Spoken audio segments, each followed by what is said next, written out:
Paramashivoham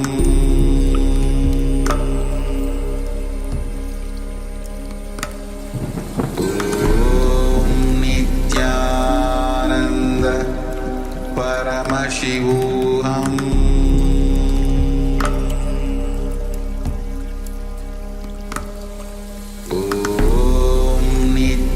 Nithyananda Paramashivoham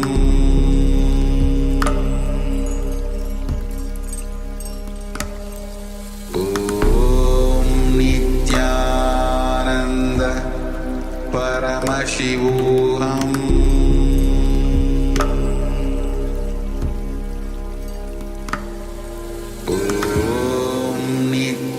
Nithyananda Paramashivoham.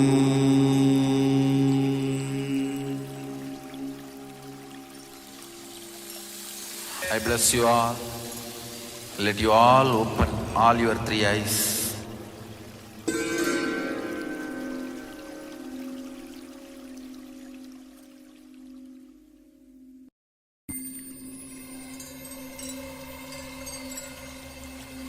I welcome you all with my love and respect. Let you all open all your three eyes. Om Nithyananda Paramashivoham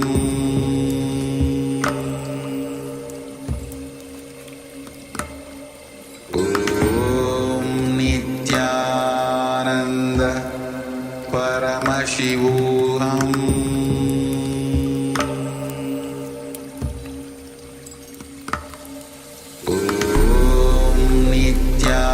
Nithyananda Paramashivoham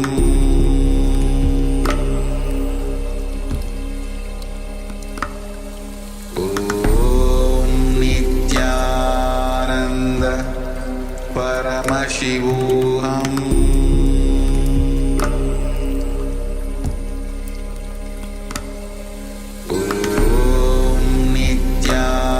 Nithyananda Paramashivoham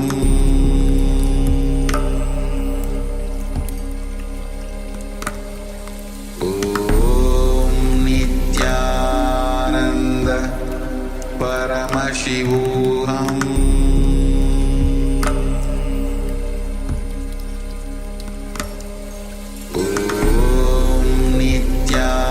Nithyananda Paramashivoham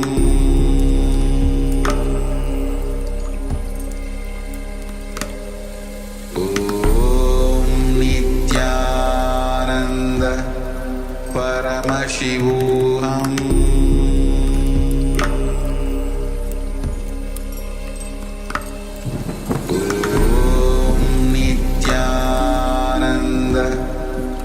Paramashivoham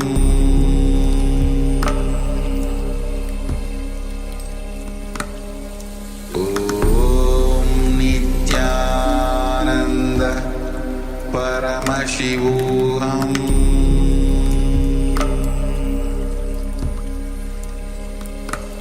Nithyananda Paramashivoham Nithyananda Paramashivoham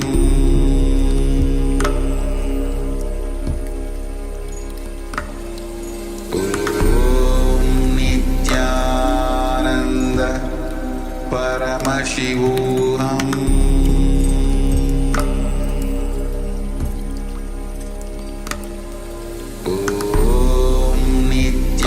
Nithyananda Paramashivoham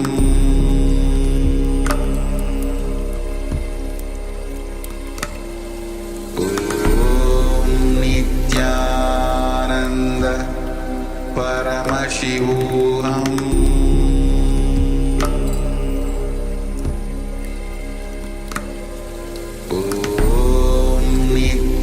Nithyananda Paramashivoham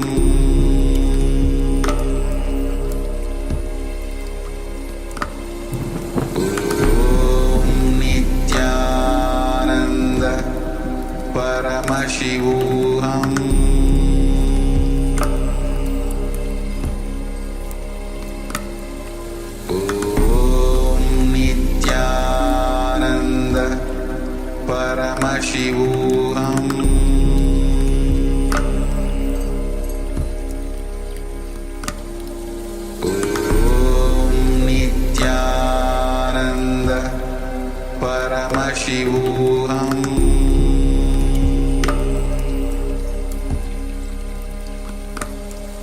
Om Nithyananda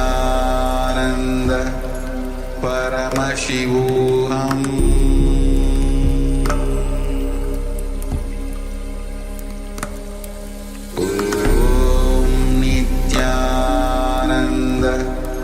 Paramashivoham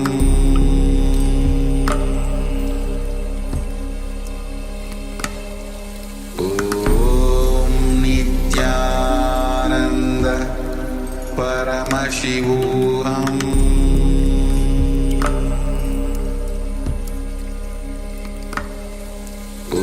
Om Nithyananda Paramashivoham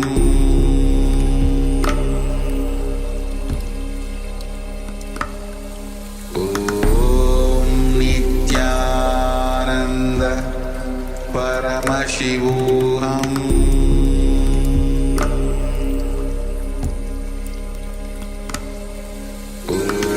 Om Nithyananda Paramashivoham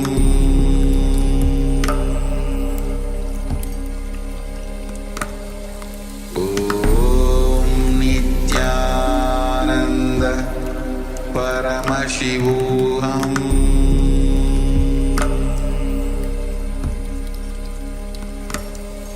Om Nithyananda Paramashivoham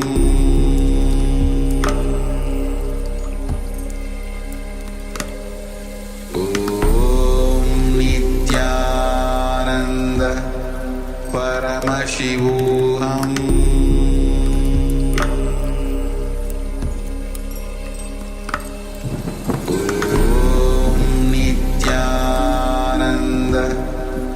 Paramashivoham Om Nithyananda Paramashivoham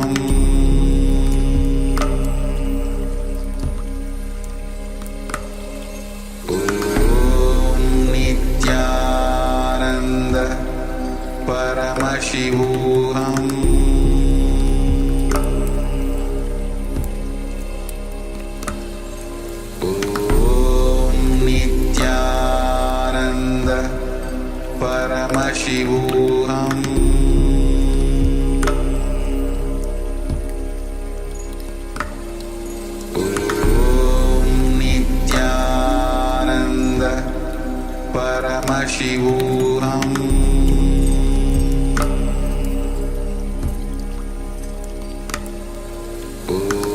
Om Nithyananda Paramashivoham Om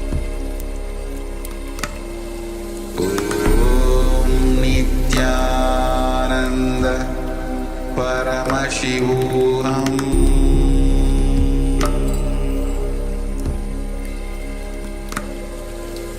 Om Nithyananda Paramashivoham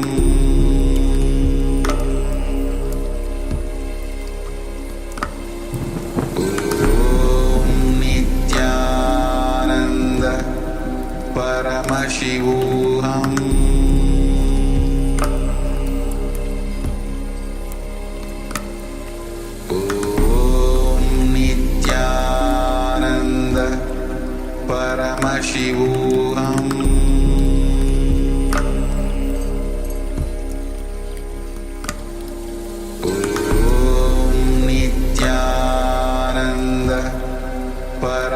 Paramashivoham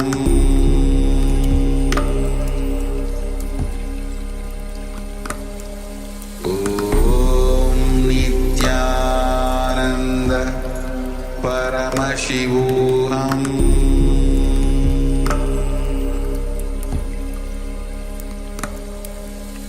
Om Nithyananda Paramashivoham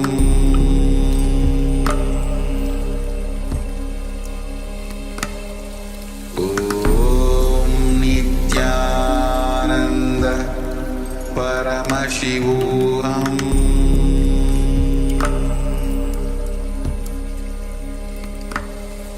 Om Nithyananda Paramashivoham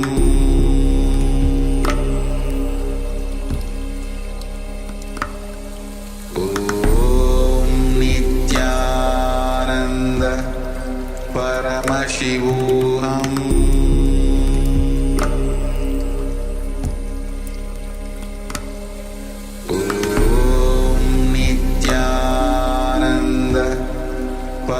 Paramashivoham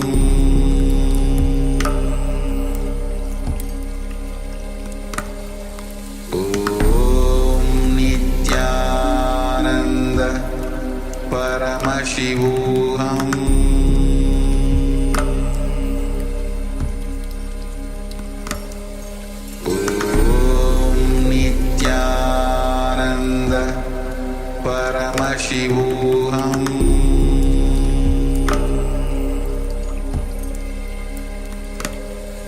Om Nithyananda Paramashivoham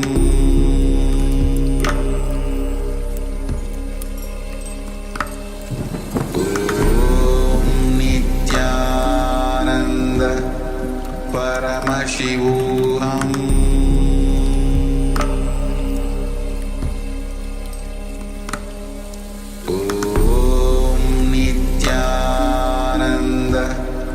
Paramashivoham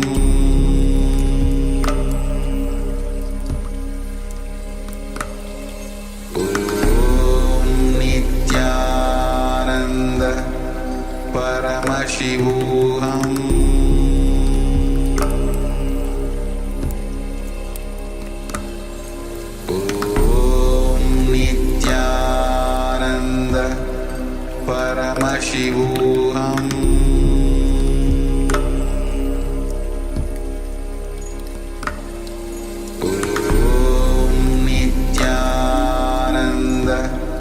Paramashivoham Om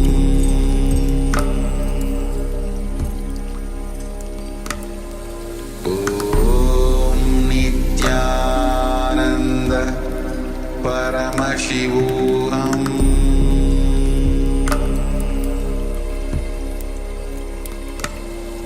Om Nithyananda Paramashivoham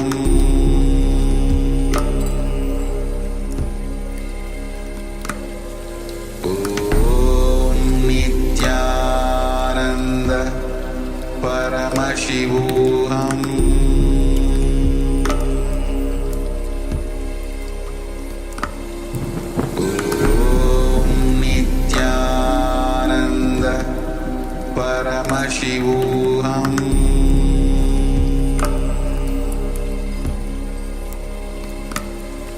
Om Nithyananda Paramashivoham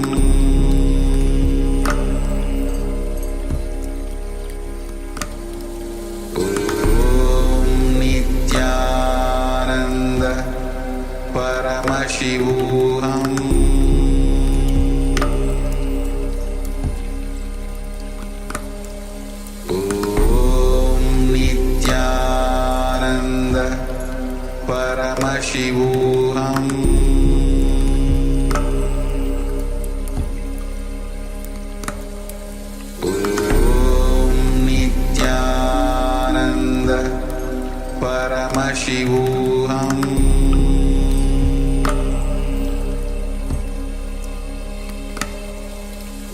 Om Nithyananda Paramashivoham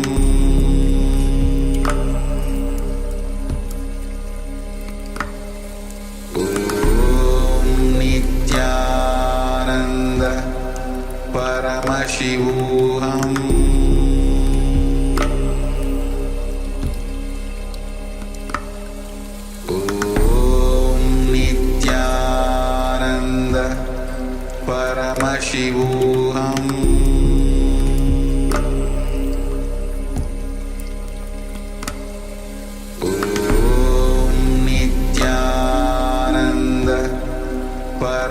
Paramashivoham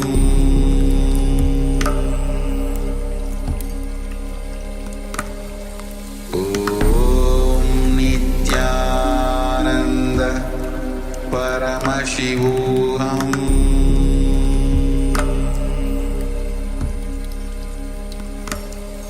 Om Nithyananda Paramashivoham.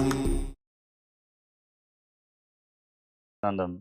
We welcome all the Paramashivoham program participants to the first session of the day, Nithyananda Yoga.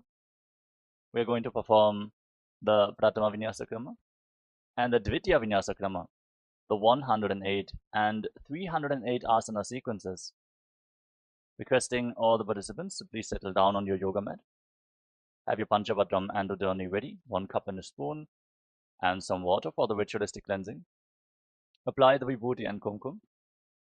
All the male bodies, please remove your upper cloth and apply the Vibhuti on the 16 places over your body. All the female bodies, please apply it on your forehead. Now settle down with your head, neck and spine in a straight line. Bring your hands in Namaskara Mudra in front of your heart center. Close your eyes, take a deep breath. Visualize Swamiji in your inner space as we open this session with the Satguru Vandanam. Nithyanandam Paramasukharam Kevalam Jnanamurtim Dvandvatitam Gagana Sarusham Tatpamasyadilaksham Ekam Nityam Vimalamajalam Sarvadi Sakshibhutam Bhavatitam Trigunarahitam Sadgurum Tam Namami. Next, we are going to invoke Paramashiva's presence by chanting the Shiva Mula mantra. Om Ham Haum Shivaya Namaha 11 times. Please follow along internally. Om Ham Haum Shivaya Namaha. Om Ham Haum Shivaya Namaha. Om Ham Haum Shivaya Namaha. Om Ham Haum Shivaya Namaha. Om Ham Haum Shivaya Namaha. Om Ham Haum Shivaya Namaha. Om Ham Haum Shivaya Namaha. Om Ham Haum Shivaya Namaha. Om Ham Haum Shivaya Namaha. Om Ham Haum Shivaya Namaha. Om Ham Haum Shivaya Namaha. Next, we are going to perform the Tattvachamanam, the ritualistic cleansing. Take your Panchavatam and Udani. Keep your right hand in the Gokarana Mudra in the shape of a cow's ear. Take 1 Udani, 1 spoon of water, and pour it into your right palm. Each time the word Swadha is chanted, sip the water from the bottom of your right palm. Om Atmatattvam Shodayami Swadha. Take another Udani of water into your right hand. Om Vidyatattvam Shodayami Swadha. Take another Udani of water into your hand. Om Shivatattvam Shodayami Swadha. Now wash your right hand with the water from the Panchapatam and wipe your lips twice with the bottom of your right thumb. Om Ham Hridayaya Namaha. Wash your hand again. With index, middle and ring fingers joined together, touch above the upper lip and below the lower lip. Then wash your hand again. With your index finger and thumb joined together, touch your right nostril and your left nostril. With your ring finger and thumb, touch your right eye, your left eye, your right ear and your left ear. Then wash your hand again. With your little finger and thumb, touch your navel, your right chest and your left chest. And with all the fingertips joined together, touch the crown of your head, the right shoulder, the left shoulder, and your heart center. Now clasp your right hand over the left. Place both hands on the right thigh. Close your eyes and make a sankalpa. Set a conscious resolution what you are going to manifest as part of today's ritual of Nithyananda Yoga.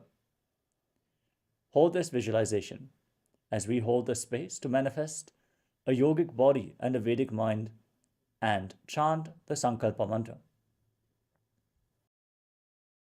Om Mamopata Samasta Duritakshayadvara Bhagavat Shri Nithyananda Paramashiva Prityatam Shri Nithyanandeshwari Paramashiva Shakti Sameta Shri Nithyanandeshwara Paramashiva Prityatam Cha Adya Purvokta Evam Guna Visheshena Vishishtayam Asyam Shupaditau Purnarokya Yukta Tudagatra Yogita Shirira Sityatam Paramashiva Shaktiya Vishkaranartham Nithyananda Yoga Abhyasam Karishye. Now wash your right hand once more. Om Apa Upasprishya. And keep your Panchapatam and Udani aside, out of harm's way, and let us safely enter into this ritual of Nithyananda Yoga.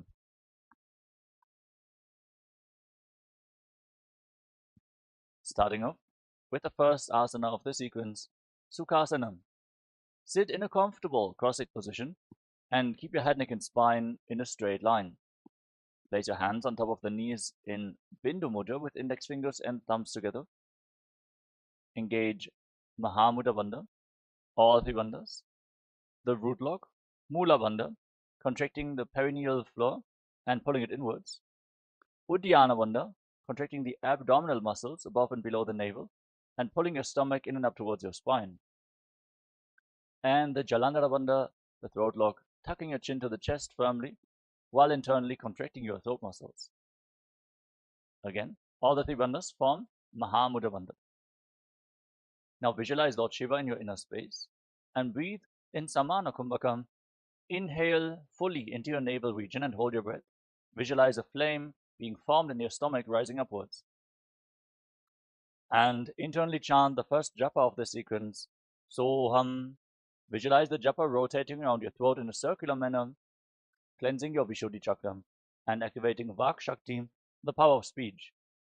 As we enter into the first asana of the sequence, Sukhasana. Sukhasana. Tat sukhasanamityuktam ashaktastat samacharet asanam vijitam yena jitam tena jagatrayam. Parvatasana. Now place your feet on top of opposite thighs. Sit in Padmasana, the lotus posture. Join your palms in Anjali Mudra and raise them up above your head. Engage Mahamudra Bandha, all three bandhas, root lock, abdominal lock, and throat lock as you visualize yourself as Mount Kailash in Parvatasana. Athavakshe Mahadeva Parvatasana Mangalam Yatkritva Sthira Rupi Syat Shatchakradi Vilopanam. Halibhasana. Now extend your feet away from the body. Join the soles of the feet together. Interlock your hands behind your back in Parasha Mudra. Gaze towards the tip of your nose as you lean forward and down. Place your forehead on the ground behind your heels.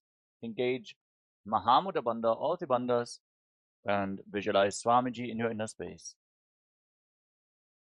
Purava Vidiyahu Mejano Ubhai Pagathali Samputatano Vishtupachedo Bukaralyavo Dachina Karaso Vamagahavo. Nadi Bhavasana. Now rise up and extend your arms out in front. Cup your palms and place them on the ground in front of the feet as you place your forehead once more on the ground. I welcome you all with my love and respect. Let you all open all your three eyes. Om Nithyananda Paramashivoham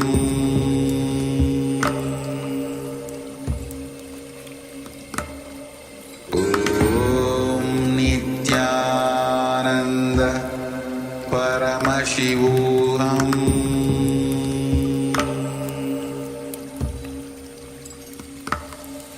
Om Nithyananda Paramashivoham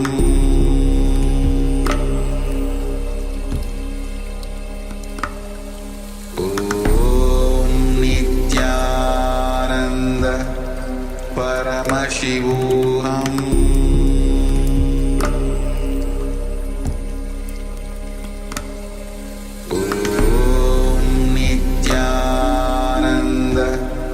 Paramashivoham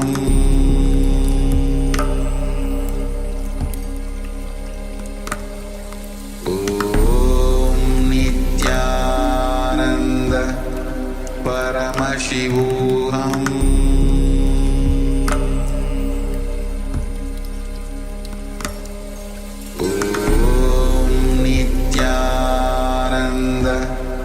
Paramashivoham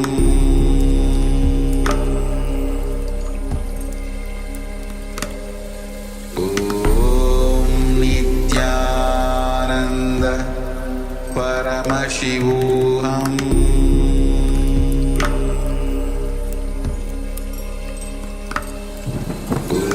Om Nithyananda Paramashivoham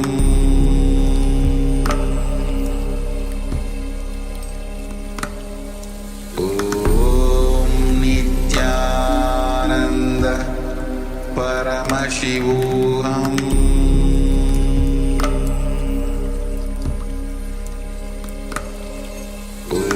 Om Nithyananda Paramashivoham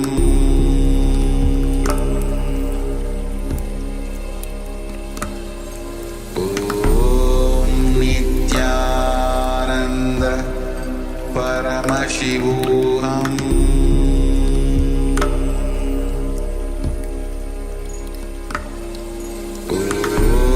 Nithyananda Paramashivoham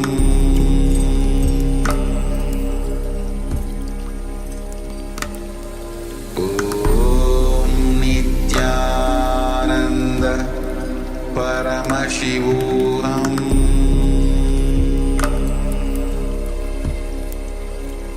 Om Nithyananda Paramashivoham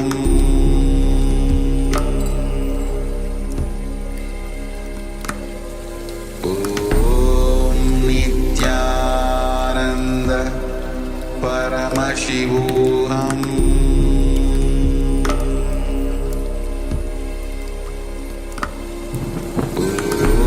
Om Nithyananda Paramashivoham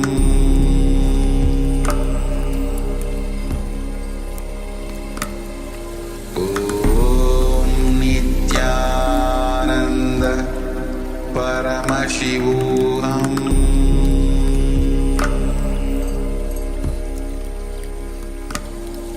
Om Nithyananda Paramashivoham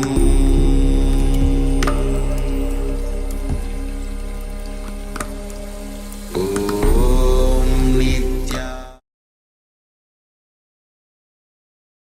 cha adya purvokta evam guna visheshena vishishtayam asyam shapaditau purnarogya yukta dhudagatra yogita shirira siddhyatam Paramashiva Shaktiya Vishkaranartham Nithyananda Yoga Abhyasam Karishye. Now wash your right hand once more. Om Apa Upasprishya. And keep your Panchapatam and Udani aside, out of harm's way. And let us safely enter into this ritual of Nithyananda Yoga.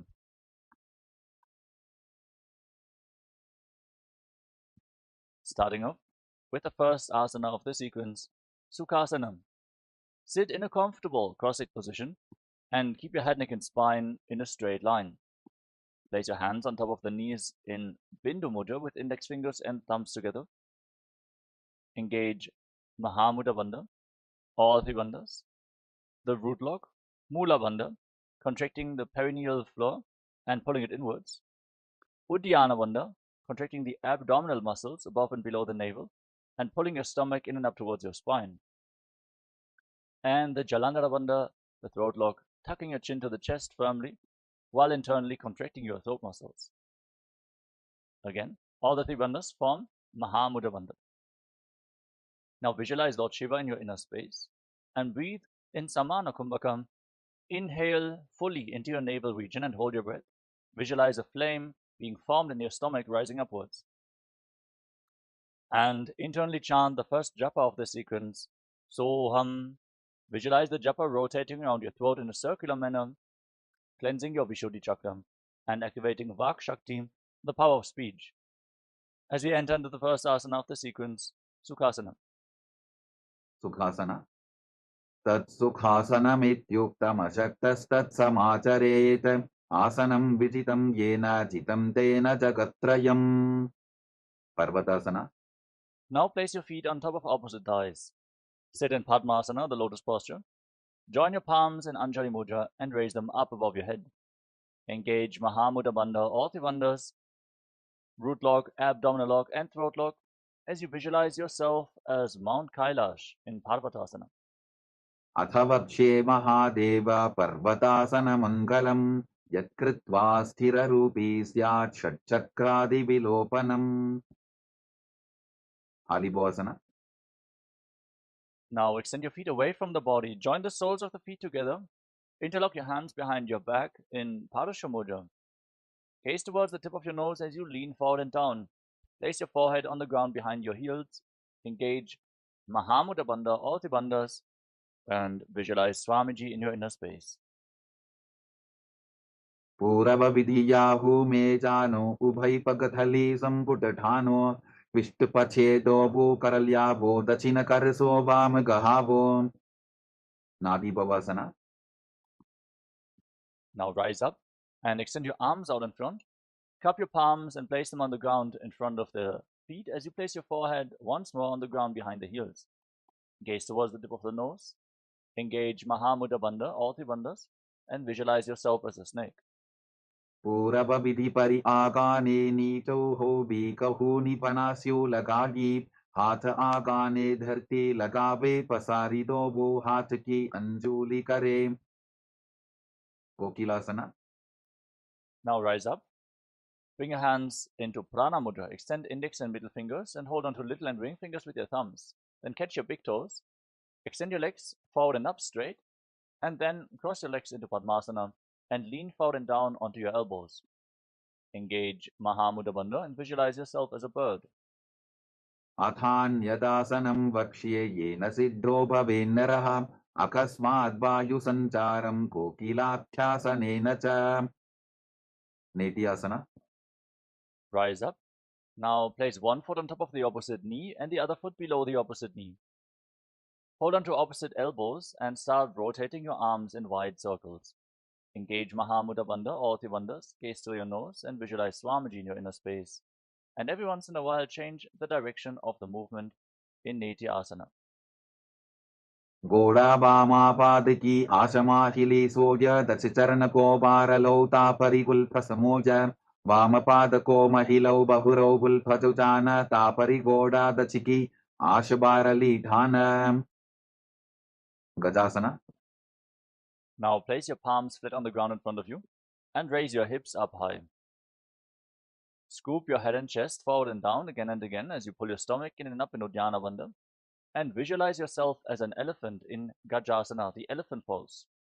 Nyujjam Padagre Bhumo Pritvalambi Bhuyamastakaagre Nidhaya Nitambam Urdhvamunnamaya Nabilaksham Bhumo Nasika Maninya.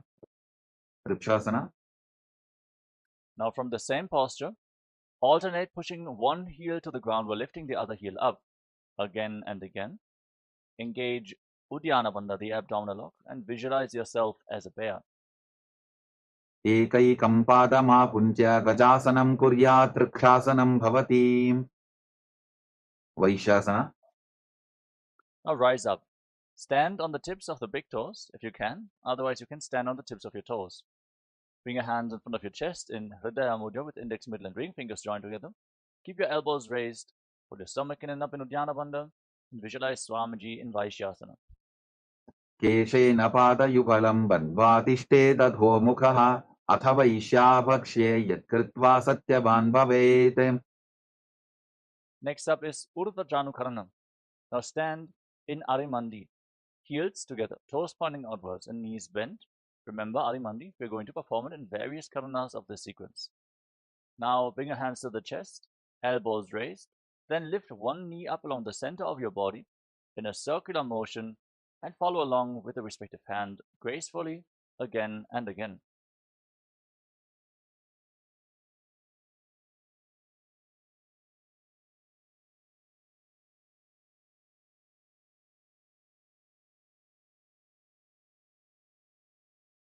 Balalingasana. Now interlock your fingers from the outside in Sarva Shankari Mudra. Raise one knee towards your chest and pull it close with both hands. Engage Mahamudra Bandha, all the bandhas, and visualize yourself holding a baby in Balalingasana. Ekam janu urasi alingya sthatavyam balalinganam bhavati. Padabhidanasana. Now pull the foot behind towards your buttocks with your hands interlocked in Parashamudra. Keep your knees together, stand straight, engage all the bandhas, and visualize Swamiji in your inner space. स्थित्वैकस्मिन् पादतले कराभ्याम्बेष्टजेत्तनं पृष्ठे संस्थाप्य यत्नेन पादपीडनमासनम् नटराजासना. Now hold the sole of the foot from the inside. Kick your leg back and up as you extend the other arm forward with the hand in Bindu Mudra with index finger and thumb together. Visualize yourself as Lord Nataraja in Natarajasana. उत्तानपादं क्रौञ्चं च मरीचिं वीरभद्रकं नटराजं त्रिकोणं च सुप्ताङ्गुष्ठप्रसारणे बाललिङ्गासना. Now again, interlock your fingers from the outside in and pull the other knee up towards your chest with your hands. Engage Mahamudra Bandha and visualize holding a baby. एकं जानु उरसि आलिङ्ग्य स्थातव्यं बाललिङ्गरं भवति. पादपीडनासना. Now pull the foot back towards your buttocks with your hands in Padashamudra. Engage all the bandhas and visualize Swamiji in Parapidanasana on the other side. स्थित्वैकस्मिन् पादतले कराभ्याम्बेष्टयेत्तनं पृष्ठे संस्थाप्य यत्तेन पादपीडनमासनम् नटराजासना. Now hold the sole of the foot from the inside, kick your leg back and up, lean forward with the other arm extended forward, hand in Bindu Mudra. Visualize yourself performing the cosmic dance as Lord Nataraja. उत्तानपादं क्रौञ्चं च मरीचिं वीरभद्रकं नटराजं त्रिकोणं च सुप्ताङ्गुष्ठप्रसारणे. Moving on to Ardharishta Karana from Arimandi. Bring your hands to the chest, elbows raised. Then step the right foot behind the left foot and swing your right arm back and forth like a pendulum. Gracefully move your fingers one by one. Then place your right hand over top of your nose, uncross your ankles, and step the left foot behind to repeat the movement on the other side.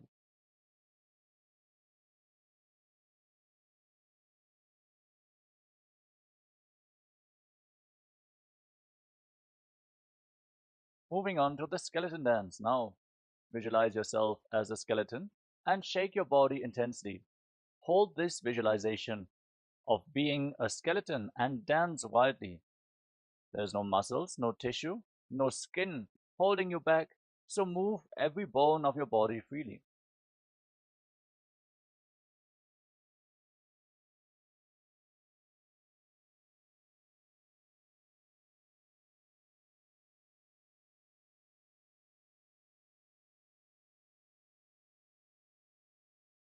Next up is Kati Chinna Karana from Arimandi. Cross your arms over top of your head with the palms facing back.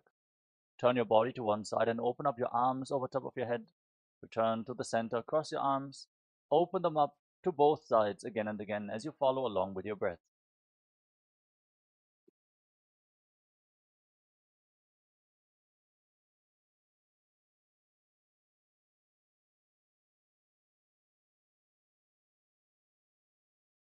Tadasana.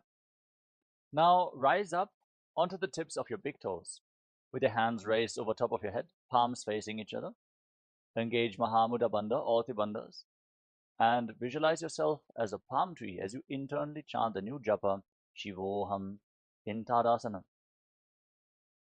महामुद्राबद्धपूनौ ताडासनविभेदकान् विनोत्तानं सदा कुर्यादन्तर्वत्नीपतिप्रियाम् उत्तानासना. Now lean forward and down and place your hands flat on the ground. Engage Mahamudra Bandha. If you cannot reach the ground with your hands, you can hold onto your shins or your knees and pull yourself down. Try to bring your forehead to the knees as you visualize Swamiji in Uttanasana. महामुद्राबद्धपूनौ ताडासनविभेदकान् विनोत्तानं सदा कुर्यादन्तर्वत्नीपतिप्रियाम् तरक्ष्वासना. Now walk your hands forward and step your feet back into a tall plank position. Lock your throat in Jalandhara Bandha and rotate your head from side to side as you visualize Swamiji in your inner space. गजासनवस्थित्वा मस्तकं वारं वारं दक्षिणकुक्षिं सव्यकुक्षिं नजेत् तरक्श्वासनं भवति भुजङ्गासन. Now lower your body down onto your chest. Keep your hands at the side of your shoulders, palms facing down. Lift your head and chest by the strength of your lower back. Open up your mouth and inhale through the hollow of your throat in Bhujangani Mudra, keeping the top of your feet flat on the mat. Visualize yourself as a cobra in Bhujangasana. अंगुष्ठनाभिपर्यन्तम् अधो भूमौ विनिन्यसेत् कराभ्यान्तदरान् धृत्वा ऊर्ध्वशीर्षफणीवशे देहाग्निर्वर्धते नित्यं सर्वरोगविनाशनम् जागर्ति भुदगी देवी भुजङ्गासन साधनात् शशासन.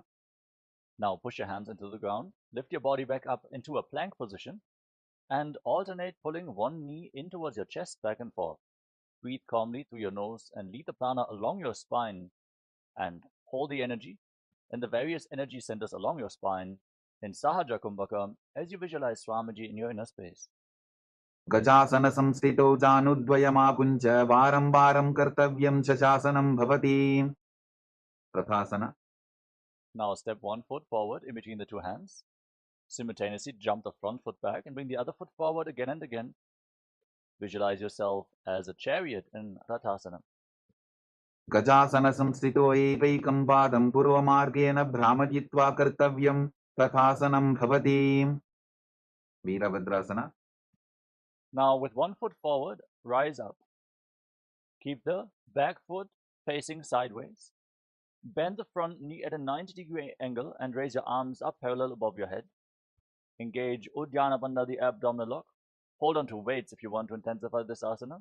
Gaze up towards your third eye and visualize yourself as Lord Veerabhadra. वासिष्ठमथ कौण्डिन्यम् ऊर्ध्वकुक्कुटमेव च अष्टावक्रमथोत्थानं मयूरं सेतुबन्धनम् उत्थानपादं क्रौञ्चं च मरीचिं वीरभद्रकं नटराजं त्रिकोणं च सुप्ताङ्गुष्ठप्रसारणे Virabhadrasana. Now exchange the position of your feet. Bring the other foot forward. Back toes facing sideways. Bend the front knee. Raise your arms up, holding on to weights if you want to intensify this asana. Engage Uddiyana Bandha, gaze to your third eye, and visualize yourself with 8 arms as Lord Veerabhadra in Veerabhadrasana on the other side. वासिष्ठमथ कौण्डिन्यम् ऊर्ध्वकुक्कुटमेव च अष्टावक्रमथोत्थानं मयूरं सेतुबन्धनम् उत्थानपादं क्रौञ्चं च मरीचिं वीरभद्रकं नटराजं त्रिकोणं च सुप्ताङ्गुष्ठप्रसारणे vrikshasana. Now stand on one foot and raise the other foot towards the inner opposite thigh. Join your palms in Anjali Mudra and raise your arms up straight above your head. Engage Uddiyana Bandha, the abdominal lock, and visualize yourself as a tree. वामोरुमूलदेशे च याम्यं पादं दिधार्यतु तिष्ठेत्तु वृक्षवद्भूमौ वृक्षासनमिदं विदुः गव्रासन. Now bring the raised foot on top of the opposite hip and join your palms in Namaskara Mudra in front of your heart center. Visualize yourself as Lord Garuda as you stand straight on one leg in Garudasana. गरुडासनमावक्ष्ये येन ध्यानं स्थिरं भवेत् सर्वदोषाद्विनिर्मुक्तो भवतीह महाबली एकपादमुरो बद्ध्वा एकपादेन दण्डवते जङ्घापादसन्धिदेशे जानुभ्यग्रं व्यवस्थितः vrikshasana. Now exchange the position of your feet. Raise the other foot towards the inner opposite thigh. Join your hands in Anjali Mudra and raise your arms up over top of your head with the elbows straight. Engage Uddiyana Bandha and embody the strength, stability and groundedness of a tree in Vrikshasana, the tree pose. वामोरुमूलदेशे च याम्यं पादं निधार्यतु तिष्ठेत्तु वृक्षवद्भूमौ वृक्षासनमिदं विदुः ब्रह्मासन. Now bring the raised foot on top of the opposite hip and your hands in Namaskara Mudra in front of your heart center. Feel the weight of huge wings on your back as you visualize yourself as Lord Garuda in Garudasana. गरुडासनमावक्ष्ये येन ध्यानं स्थिरं भवेत् सर्वदोषाद्विनिर्मुक्तो भवतीह महाबली एकपादमुरो बद्ध्वा एकपादेन दण्डवते जङ्घापादसन्धिदेशे जानुभ्यग्रं व्यवस्थितम् trikonasana. Now step one foot forward and the other foot far back, with your back toes facing sideways. Extend your arms out parallel to the ground and lean forward and down. Place one hand by the front foot, the other arm pointing up to the sky. Keep your shoulders aligned and gaze up along the raised arm as you visualize yourself as a triangle. उत्तानपादं क्रौञ्चं च हरीचिं वीरभद्रकं नटराजं त्रिकोणं च सुप्ताङ्गुष्ठप्रसारणे त्रिकोणासना. Now rise up, rotate your feet, lean down toward the other side, bring the other hand to the foot, gaze up along the raised arm and visualize yourself as a triangle in Trikonasana, the triangle pose. उत्तानपादं क्रौञ्चं च हरीचिं वीरभद्रकं नटराजं त्रिकोणं च सुप्ताङ्गुष्ठप्रसारणे. Now rise up and come back to Arimandi position, heels together, toes pointing outwards and knees bent. Bring your hands in front of your chest with the palms facing each other. Then raise one heel off the mat.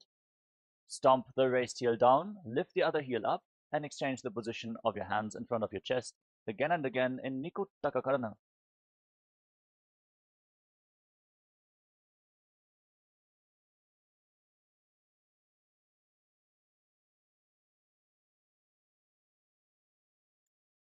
Angushtasana. Now squat down.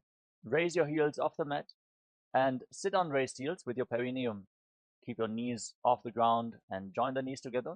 Bring your hands in Namaskara Mudra in front of your heart center. Start buzzing like a bee on the inhalation and exhalation in Brahmari Kumbhaka. And visualize Swamiji in your inner space as you internally chant the new japa Sadashivoham in Angushtasana. कबन्धासनमित्याहुः गोरक्षासनमेव च अङ्गुष्ठमुष्टिकं न्येयं ब्रह्मप्रासादितं तथा. Saurasana. Now step one foot forward and keep your hands at the side of your body with the palms facing forward in Vara Mudra, the boon-fulfilling mudra. Visualize Swamiji in your inner space in Saurasana.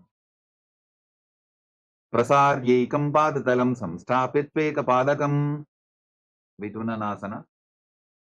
Now lean forward, hold on to the big toe of the front foot in Prana Mudra, and hold on to the back heel with the other hand. Balance in this position and visualize Swamiji in your inner space. Keep buzzing like a bee. गुल्फस्थितो पादमेकं प्रसार्य तत्पादाग्रं संस्पृशेत् तत्करेण गुल्फं चान्यं धारयेत् तत्करेण धूनं पीठं चाभ्यसेत् चोभयत्र. Saurasana. Now exchange the position of your feet. Step the other foot forward. Keep your hands at the side of the body, palms facing forward in Vara Mudra, with your fingertips barely touching the ground. Visualize Swamiji in your inner space in Saurasana. प्रसार्यैकं पादतलं संस्थाप्यत्वेकपादकं विधुननासना. Now lean forward and down. Catch the big toe of the front foot and the heel of the back foot. Balance and visualize Swamiji in your inner space. गुल्फस्थितो पादमेकं प्रसार्य तत्पादाग्रं संस्पृशेत् तत्करेण गुल्फं चान्यं धारयेत् तत्करेण धूनं पीठं चाभ्यसेत् चोभयत्र. ब्रह्मचुरङ्कुशासना. Now step both feet in towards your body. Sit on raised heels and separate your knees. Place your hands on top of the knees with the palms facing up. Lock your throat in Jalandhara Bandha and gaze through the gap between the palms in Shambhavi Mudra with your eyes open wide, not blinking. Actually gaze inwards with your eyes open wide. Experience eternity as you visualize Swamiji in Brahmadrankashasana.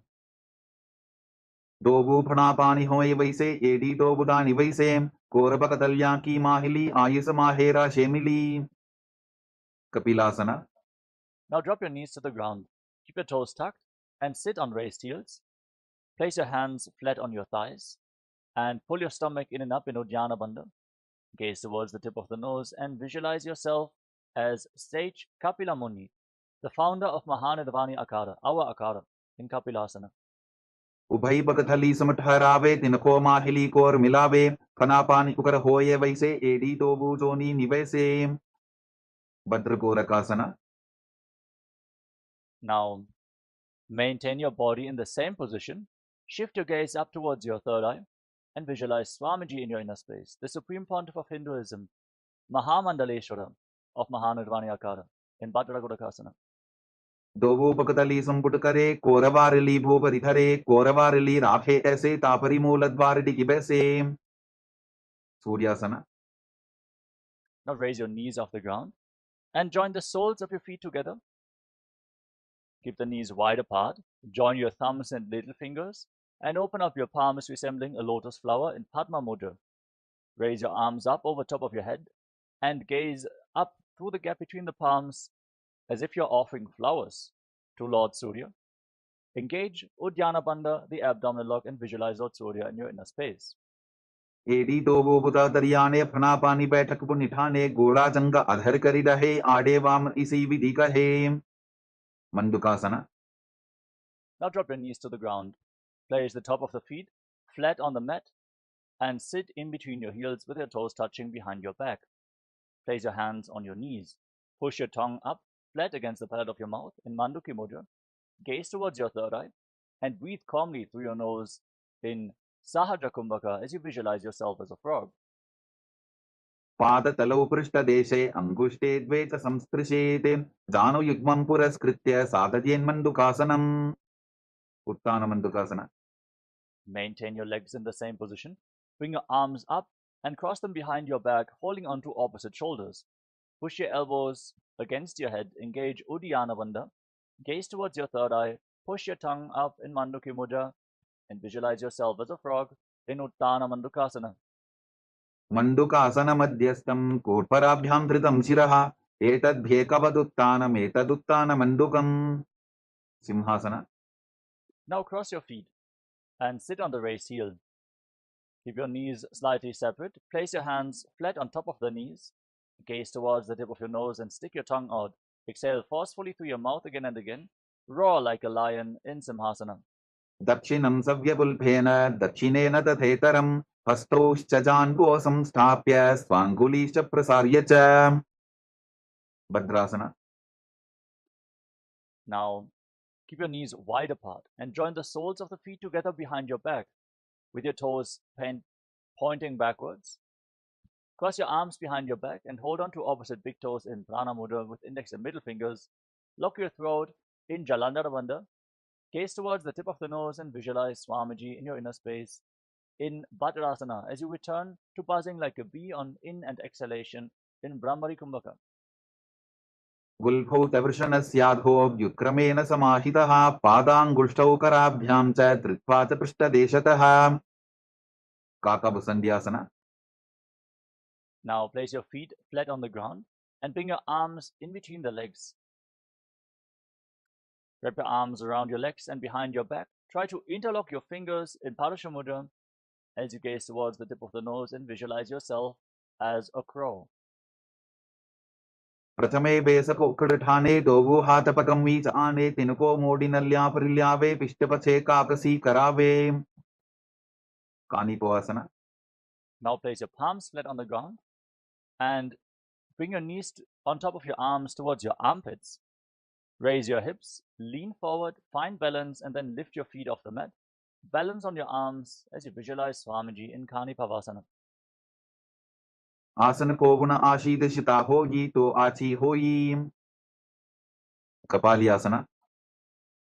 We're now going to enter into the first inverted posture of this sequence. Place your hands on the ground. Place your head on the mat. Form a triangle between your head and your hands. Set yourself up in front of a wall for support if needed, or ask a partner to assist you. As you raise your hips, walk your feet forward, and then lift your legs up straight into a headstand. Gaze towards the tip of the nose and visualize Swamiji in your inner space. Keep buzzing like a bee in Brahmari Kumbhaka in Kapali Asana. शीश शीशा धरती टेकी पबदो वो मिलिवा ऊंचा भुकरे. पार्श्वमयूरासना. Gently lower your legs down. Come to a squatting position with your hands flat on the ground in front of you. Start breathing in Rechaka Kumbhaka. Exhale fully and hold your breath after each exhalation. As you twist your body to one side, align one knee and the respective hip with your elbows. Lean forward, find balance, lift your body off the mat and extend the legs out to the side. Gaze up towards your third eye and visualize yourself as a peacock in Parshamayurasana. मयूरं दण्डवत् कुर्यान् मायूरं दण्डनामकं कुर्यान् मायूरं पार्श्वाभ्यां मायूरपार्श्वनामकम् पार्श्वमयूरासना. Now rotate your body in the opposite direction. Again, lean one knee and the respective hip onto your elbows. Find balance, extend your legs out to the side as you gaze to your third eye while visualizing yourself as a beautiful peacock. मयूरं दण्डवत् कुर्यान् मायूरं दण्डनामकं कुर्यान् मायूरं पार्श्वाभ्यां मायूरपार्श्वनामकम् बहिरागनाथासना. Now walk your hands forward and step your feet back into a tall plank position. Step one foot outside the shoulder in between the two hands. Push your hips forward and down, lift your head and gaze up towards your third eye as you visualize yourself as Lord Kala Bhairava in Bhairaganathasana. आसन को गुणपीति जायी बहिरागनाथासना. Now step the front foot back. Bring the other foot outside the shoulder in between the two hands. Push your hips forward, lift your head up, gaze towards your third eye and visualize yourself as Lord Kala Bhairava. आसन को गुणपीति जायी उन्मुख बीदासना. Now step your feet back and bring your elbows, bring your forearms down to the ground. Lift your head and gaze up towards your third eye. As you visualize Swamiji in your inner space, try to touch your heels to the ground in Unmukha Pitasana. भून्निष्ठौ जानुनी हस्तौ चतुष्पदममाङ्मुखम् उत्थापिताङ्घ्रियुगलकटिस्थलमभिरुका वसिष्ठासना. Now rise back up onto your arms. Rotate your body. Lift one arm up straight to the sky. Keep your body straight as a plank. Your shoulders aligned. Gaze up along the raised arm and visualize yourself as Sage Vashishta. ऊर्ध्वकुक्कुटवासिष्ठमरीचिहलमत्स्यकं परिवृत्तिं चोदरस्य विविधं धनुरासनम् वसिष्ठासना. Now bring the raised hand down to the mat. Rotate your body in the opposite direction and lift the other arm up to the sky. Gaze upwards. Keep your core engaged, your body straight as a plank. Visualizing Sage Vashishta in Vashishthasana on the other side. ऊर्ध्वकुक्कुटवासिष्ठमरीचिहलमत्स्यकं परिवृत्तिं चोदरस्य विविधं धनुरासनम् अंजनीयासना. Now come to a seated position with your legs extended forward. Bring your hands underneath the buttocks with the palms facing upwards. Lock your throat in Jalandhara Bandha. Gaze towards the tip of your nose and internally chant the new japa Mahasadashivoham as you visualize yourself as Lord Hanuman in Anjaneyasana. दोबो करकी उबय हथेली कोरवारली मैले बेली सो आगाने भूपरिदाशे महाने अंगुली मिलिराशे पश्चिमतानासना. Now lean forward and down and hold on to your big toes in Prana Mudra with index and middle fingers, keeping a slight gap between your heels. Bring your forehead down towards your knees, engage all three bandhas, Mahamudra Bandha, and visualize Swamiji in your inner space in Paschimottanasana. जानु परिललाटन्तु पश्चिमं तानमुच्यते येन केन प्रकारेण सुखं धार्यं च जायते ugrasana. Rise up, interlock your fingers around your neck. Slightly separate your knees as you lean forward and down and try to bring your head in between the knees. Keep your elbows outside the legs. Squeeze your core, engage Mahamudra Bandha, all three bandhas, and visualize Goddess Kali in Ugrasana. स्वपाणिभ्यां दृढं धृत्वा जानुपरि शिरोन्यसेत् आसनोग्रमिदं प्रोक्तं भवेदनिलदीपनं देहावसानहरणं पश्चिमोत्तानसंज्ञकं ययेत्तदासनं श्रेष्ठं प्रत्यहं धारयेत् सुधीः वरीचियासना. Now rise up and step one foot in towards your body with the heel firmly pressed against the perineum. Wrap the respective arm around the leg and interlock both hands behind your back as you lean forward and down. Bring your forehead to the knee and visualize yourself as Sage Marichi in Marichiyasana.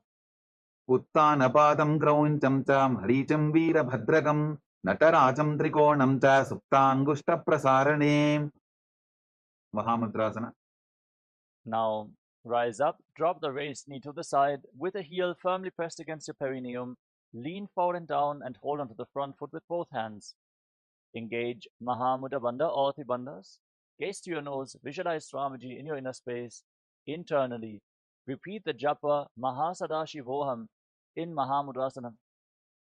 महामुद्रां प्रवक्ष्यामि तन्त्रेऽस्मिन् मम वल्लभे यां प्राप्य सिद्धा सिद्धिं च कपिलाद्याः पुरागताः. Varityasana. Now rise up and exchange the position of your legs. Step the other foot in towards your body, heel against the perineum, knee raised. Wrap your arms around your back, interlock your fingers behind, and try to bring your forehead against the knee as you visualize yourself as Sage Marichi. उत्तानपादं क्रौञ्चं च मरीचिं वीरभद्रकं नटराजं त्रिकोणं च सुप्ताङ्गुष्ठप्रसारणे. Mahamudrasana. Now drop the waist into the side. Hold onto the front foot with both hands. Gaze to your nose. Exhale and hold your breath as you engage Mahamudra Bandha and visualize Swamiji in your inner space in Mahamudrasana. महामुद्रां प्रवक्ष्यामि तन्त्रेऽस्मिन् मम वल्लभे यां प्राप्य सिद्धा सिद्धिं च कपिलाद्याः पुरागताः. Bhadrasana. Now rise up. Join the soles of the feet together in front of your body. Interlock your fingers around your toes and pull your heels against your perineum. Gaze up towards your third eye. Try to bring your knees to the mat. Push them down by the strength of your groin as you visualize Swamiji in your inner space in Bhadrasana 2. गुल्फौ तवृषणस्यादः सीवन्त्याः पार्श्वयोः क्षिपेत् पादपार्श्वे तु पाणिभ्यां दृढं बद्ध्वा सुनिश्चरम्. Valipavasana. Now slightly extend your feet away from the body with your toes together, heels apart. Place your hands on the respective knees and lock your throat in Jalandhara Bandha.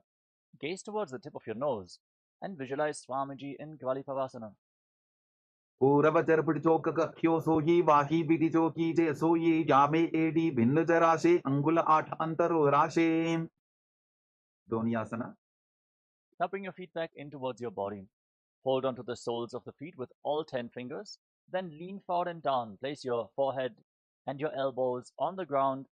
Gaze towards the tip of your nose and visualize Yoni Mandala, the visual reflection of Devi Paramashiva Shakti in Joni Asana. दोगो पगदली संपुट करे AD मेड़ के ढिंग दरे अर्धहात को अंतर राशे लीलाट पकचलिया उपरदाशे. बिडकी पवसना. Rise up, extend your feet away from the body with your heels together, toes apart. Extend your arms out to the side and lean forward and down. Try to bring your forehead on the ground behind your heels as you gaze to your nose and visualize Swamiji in your inner space. पूरव विधि परिपगथली संपुट शोल एडी मिली राशे. सिद्ध समाधियासना. Rise up, bring your feet back in towards your body with your toes together and your heels apart. Scoop your hands below the shins, palms facing up. Bring your face on the mat and your toes against your throat as you gaze to your nose and visualize Lord Surya in your inner space.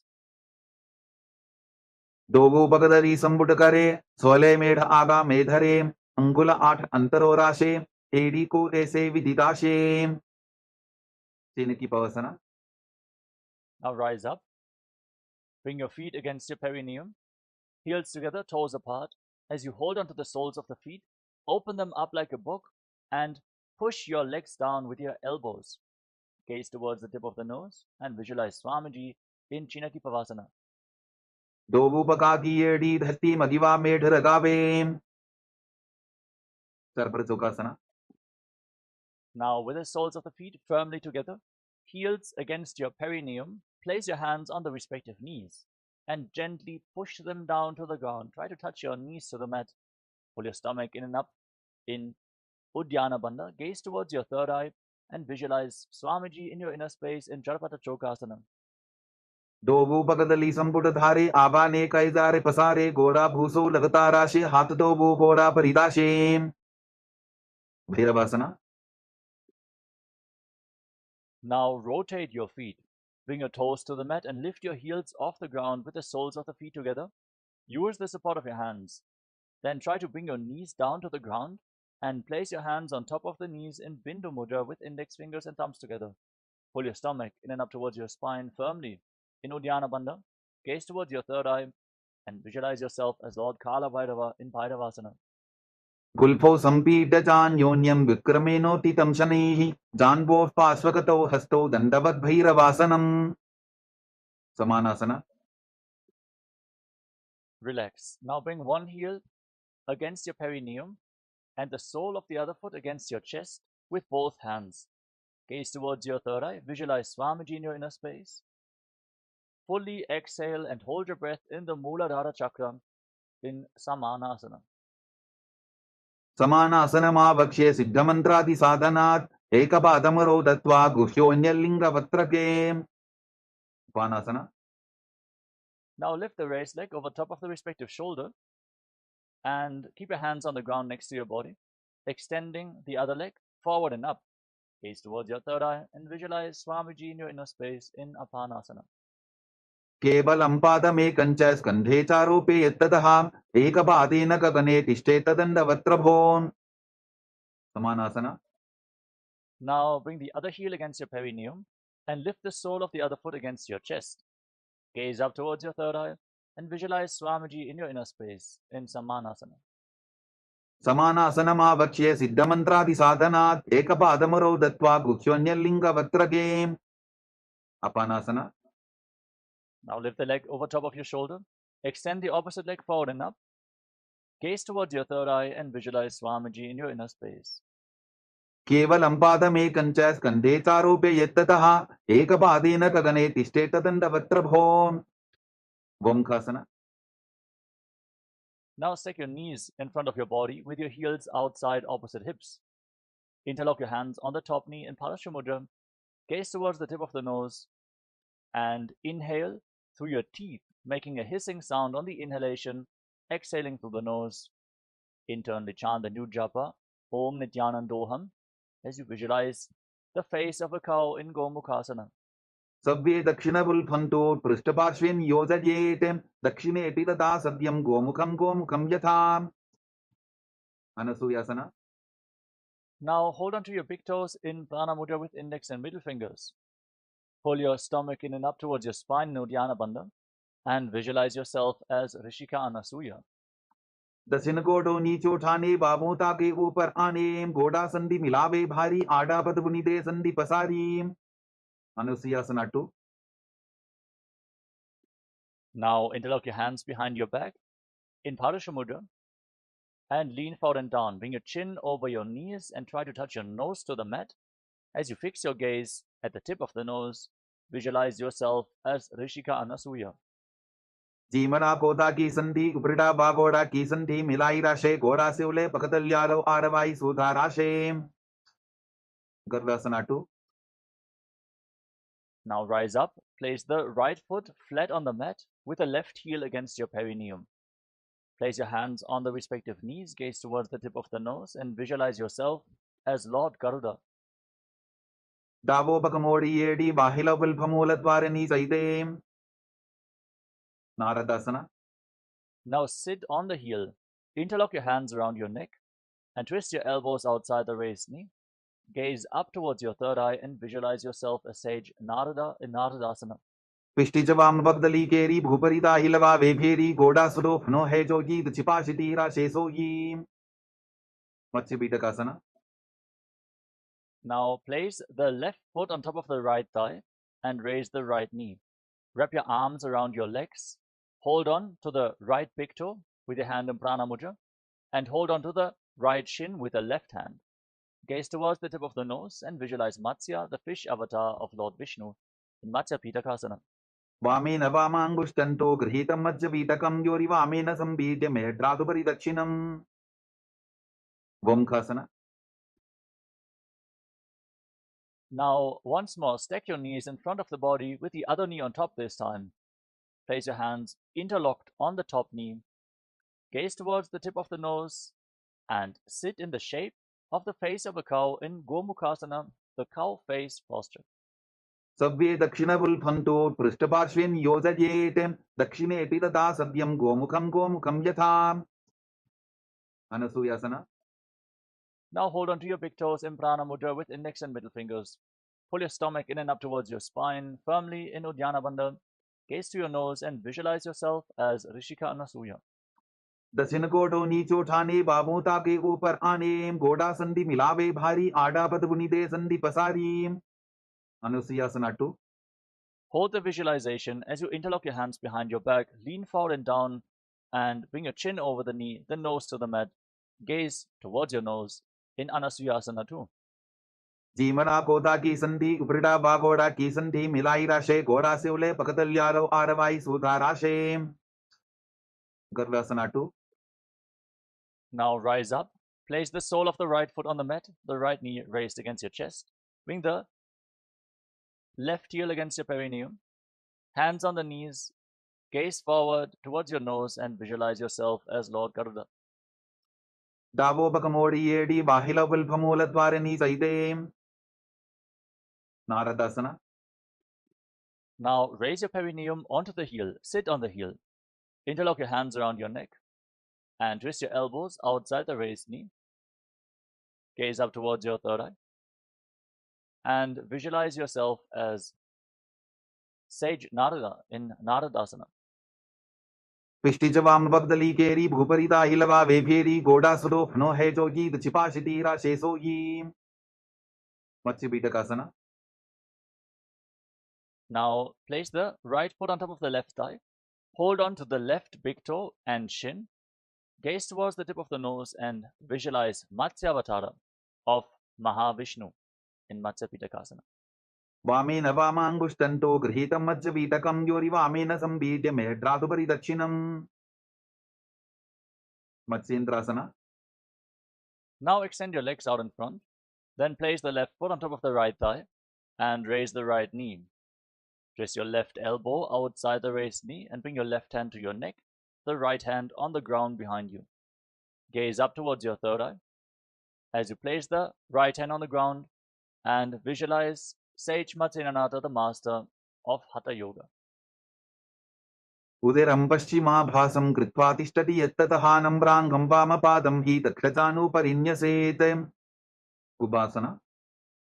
Now extend the front hand down towards the foot with the elbow outside the raised knee. Hold onto the big toe in Prana Mudra with index and middle finger and place the other hand on your respective ear. Twist your spine, gaze back and up towards your third eye and visualize yourself as a camel in Kubasana. Asana Koguna Jholo Jaye Matsendrasana 2. Now drop the hand from the ear to the ground behind you. Keep holding onto the front foot, twist your spine even more. Gaze up towards your third eye and visualize Sage Matsenanata. Vatsendra Pitham Dadara Pradiptim Pratandara Pandala Khandanastram Abhyasata Kundalini Prabodham Dandastiratvam Hidatati Pumsam Matsendrasana. Now extend your legs out in front. Exchange the position of your feet. Place the right foot on the left thigh. Raise the left knee. Twist your right elbow outside the raised knee with a hand by the neck and the left hand on the ground behind you. Gaze up towards your third eye and visualize Sage Matsenanata. Uderam Paschima Bhasam Kritva Tishtati Yattatahanam Brangam Vamapadam Hi Takratanu Parinyaset. Ubasana. Now extend the front hand down towards the foot. Hold onto the big toe in Prana Mudra and place the other hand on your ear as you gaze to your third eye and visualize yourself as a camel. Keep hissing through your teeth in Shitkari Kumbhaka. Asana Koguna Jholo Jaye Matsendrasana 2. Now place your hand from the ear to the ground behind you. Twist your spine even more. Gaze towards your third eye and visualize Sage Matsenanata, the master of Hatha Yoga in Matsyendrasana 2. Vatsendra Pitham Dadara Pradiptim Pratandara Pandala Khandanastram Abhyasata Kundalini Prabodham Dandastiratvam Hidatati Pumsam Padmasana. Now place your feet on top of opposite thighs. Sit in the lotus posture. Place your hands flat on your knees, palms facing down. Gaze towards the tip of the nose. Roll your tongue up and stick it out of your mouth. Inhale through the rolled up tongue like a tube.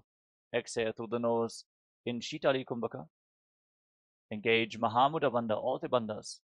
Internally chant the new japa, Om Nithyananda Mahasadashivoham, as you visualize yourself as Lord Shiva in Padmasana. Asanam Dvidham Proktam Padmam Vadrasanam Tatha Urdhvo Rupaiche Dhatte Ubhe Padatale Yatha. Padmasana 2. Now maintain Padmasana, cross your arms in front of your body and hold on to the respective big toes in Prana Mudra. Gaze towards the tip of the nose and visualize yourself as Devi, Paramashiva Shakti. Keep breathing in Shitali Kumbhaka in Padmasana 2. उत्तानौ चरणौ कृत्वा ऊरु संस्थौ प्रयत्ततः ऊरु मध्ये तथोत्तानो पानी कृत्वा तु तादृशो कुक्कुटासना. Now bring your hands through your legs. Place your palms flat on the ground while sitting in Padmasana. Then straighten your arms, push your hands into the mat and lift your entire body off the ground. Pull your knees up towards your chest. Breathe calmly through your nose in Sahadra Kumbhaka as you visualize yourself as a rooster in Kukkutasana. पद्मासनं सुसंस्थाप्य नान्वोरोरन्तरे करो निवेश्य भूमावासिष्ठे व्योमस्तः कुक्कुटासनः. बद्धटेक्यासना. From Padmasana, now rise up onto your knees. Place your palms on the ground in front of you with your fingers pointing towards your body. Bend your elbows against your navel. Lean forward, find balance, and then lift your entire body off the mat. Balance on your arms while visualizing Swamiji in Baddha Kikyasana. धरामवष्टभ्यकरत्वेन तत्कूर्परिस्थापितानाभिपार्श्वः उच्चासनो दण्डवदुत्थितर्खे मायूरमे तत्र वदन्ति पीठम् मयूरं पद्मकं कुर्यात् बद्धकेकीति कथ्यते. Mayurasana. Now extend your legs back. Bring your elbows against your navel, fingers pointing towards your knees. Lean forward, find balance, lift your legs off the ground straight as you visualize yourself as a beautiful peacock in Mayurasana. अथ वक्ष्ये महादेव मयूरासनमुत्तमम् भूमौ निपात्य हस्तौ द्वौ कूर्परोपरि देहकम्. Makarasana. Now lay down on your stomach, relax. Interlock your hands around your neck and place your forehead on the mat. Rotate your feet so the toes are pointing outwards and your heels are touching the ground. Visualize yourself as a crocodile in Makarasana, the crocodile pose. अध्यासशेदे हृदयं निधाय भूमौ च पादौ च प्रसाद्यमानो शिरश्च धृत्वा करदण्डयुग्मे देहाग्निकारं मकरासनं तत्. Salabhasana. Now place your hands on the ground next to your shoulders and lift your legs off the ground completely, including your knees, and hold while visualizing yourself as a locust. अध्यासशेते करयुग्मवक्षो भूमिमवष्टभ्यकरयोस्तलाभ्यां पादौ च शून्ये च वितस्ति चोर्ध्वं वदन्ति पीठं शलभं मुनीन्द्राः. पुष्प्रासना. Now bend your knees, hold onto your feet, and pull them down to the ground outside your hips. Try to touch your heels to the mat as you visualize yourself as a camel. अध्यासशेते पदयुग्मव्यस्तं पृष्ठेटिदायापि धृतं कराभ्याम् आकुञ्चयेत् सम्यक् उदरासेवाढमुष्प्रञ्च पीठं योगिनो वदन्ति. Dhanurasana. Holding onto your feet firmly, kick your legs back and up, and lift your head and chest. Gaze up towards your third eye, and visualize yourself as Pinaka, Lord Shiva's bow, in Dhanurasana, the bow pose. प्रसाद्य पादौ भुविदण्डरूपौ करौ च पृष्ठे धृतपादयुग्मं कृत्वा धनुस्तुल्य विवर्तिताङ्गं निगद्य योगी धनुरासनं तत्. बर्वासना. Relax. Now come to a kneeling position. Sit in between your heels with the toes touching behind your back. Place your hands on the knees. Gaze up towards your third eye and catch your breath. Breathe calmly through your nose in Sahadra Kumbhaka. Internally chant the new japa. Om Nithyananda Paramashivoham. And visualize Swamiji in Bhagasana. उल्टा मोटी पावतो वैसे बहुरोचुविधि करे एक ऐसे पावन महिला बुल्पुज होवु कुलापाशितीला वेसोवु. गुह्यासना. Now get ready for another inverted posture. From the kneeling position, place your forearms on the ground, elbows shoulder width apart. Interlock your hands in Padasha Mudra. Place your head on the ground and support it with your hands. Raise your hips, walk your feet forward, and then lift your legs off the ground. Keep your knees bent and pull your knees against your chest. Try to touch your chin with your knees as you gaze to your nose and visualize Swamiji in Gohi Asana. दोवो हाथ की कहुनी जोगी पुनः कलाई जाने दोई. Shirshasana. From the same position, extend your legs up straight. Breathe calmly and deeply. Find your center. As you gaze to the nose, visualize Swamiji in Shirshasana. विपरीतं मण्डलं तद्विधैव विदितं हिनः दण्डासनं दिदा प्रोक्तं विपरीतोपवेशने. कोड्यासना. Gently lower your legs down and come to a seated position. We're now going to enter a sequence of rapid exhalations through the nose. Pull your abdomen in and up and push the air out of your lungs again and again, like the bellows of a blacksmith. without actively inhaling. Don't worry, air will naturally flow back into your lungs in this pranayama, Vastika Kumbhaka. We're going to perform it throughout the next few asanas, so keep exhaling, exhaling, exhaling. Hold on to your calves and extend your legs up straight. Try to bring your forehead to the knees as you visualize Swamiji in Podhyasana. दो हाथ पग बाहर आने, गोरा तरे काकसी ठाने, अंगुष्ठ पिंडली लगता धरे, चरण उभे आकाश दिशी करे. Paribhasana. Now bring your hands behind your back and hold on to your opposite shoulders. Keep your legs raised, gaze to your third eye and visualize yourself as a mace in Parigasana. उत्तानशयनं कृत्वा पादौ मिलित्वा प्रसाद्याय नितम्बं भूमौ स्पृष्ट्वा हस्ताभ्यां कन्दरां बद्ध्वा. Naukasana. Extend your arms out in front, parallel to the ground. Gaze towards your third eye and visualize yourself as a boat in Naukasana. उत्तानशयनं कोट्पराभ्यां भूमिं वष्टद्य हस्तो नितम्बं निधाय. Rudrasana. Now bring your hands towards your chest, scoop your hands below the feet and pull the soles of the feet against your chest. Gaze towards your nose and exhale rapidly as you visualize yourself as Lord Rudra. पगडली संपुट करी हातस्य उपक उचाई पकाका अंगूठा दोबो लेबो परलिका नीतालवे. उन्मुख पीठासना. Relax. You can now lay down on your back and breathe calmly. Place your feet flat on the mat. Keep your knees raised. Place your palms flat on the ground just behind your heels. Push your hips off the ground, contract the perineal floor, lock your throat and hold your breath firmly in Mocha Kumbhaka for a long time, forcing the prana into the Sushumna Nadi, the central nadi of your spinal cord. Feel the energy raising as you gaze towards the tip of the nose and visualize Swamiji in your inner space in Unmukha Pithasana too. ऊर्ध्वे च जानुनी कृत्वा छवित्वोर्ध्वमुखं तथा उत्थाप्य हस्तौ तिष्ठेतु पीठ उन्मुखनामके. Shavasana. Now lay down flat on your back.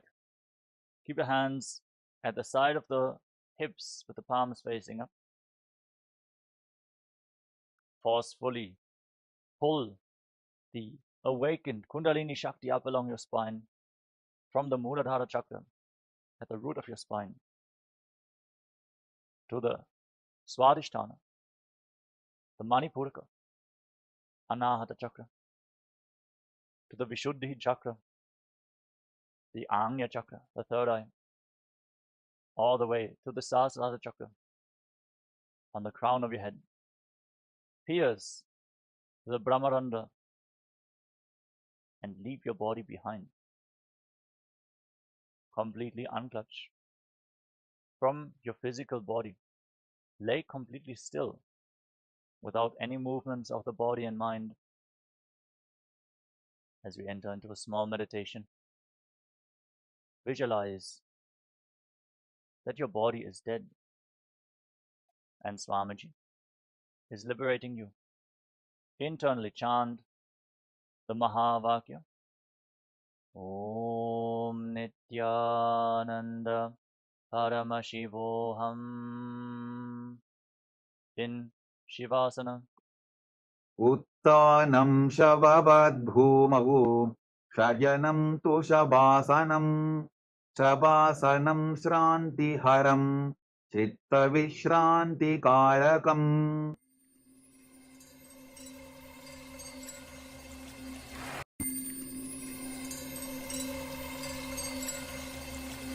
I welcome you all with my love and respect. Let you all open all your three eyes. Om Nithyananda Paramashivoham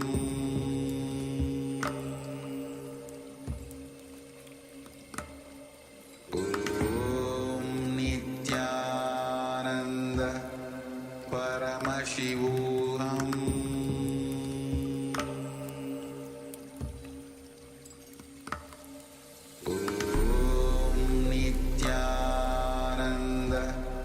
Paramashivoham